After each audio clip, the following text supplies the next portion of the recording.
আমরা বলতে চাই, এমন একটা দেশে আমরা আসলে বসবাস করি যেখানে বাসের ফিটনেস থাকে না।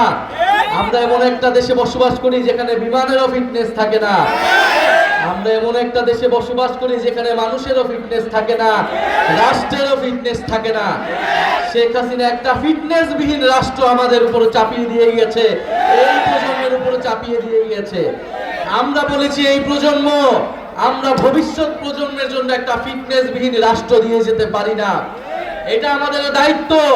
আপনাদের সন্তানরা যারা জীবন দিয়েছে, যারা আজকে এখানে একজন শহীদ পরিবারের বাবা রয়েছেন, শহীদ সোহাগের বাবা রয়েছেন, যারা রাস্তায় জীবন দিয়েছিলেন, তাদের জন্য হলেও, তাদের আকাঙ্ক্ষা পূরণের জন্য হলেও, ভবিষ্যৎ প্রজন্মের জন্য হলেও এই রাষ্ট্রের ফিটনেস আমাদেরকে তৈরি করতে হবে, এই রাষ্ট্রের মেরামত আমাদেরকে তৈরি করতে হবে।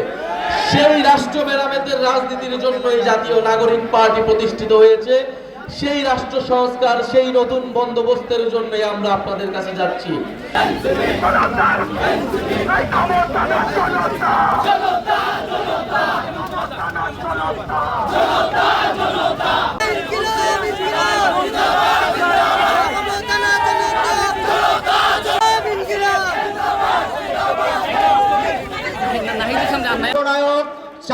ছাত্র নেতা আবু বাকের মজুমদার বিশেষ জাতের দল নয়, এই এনসিপি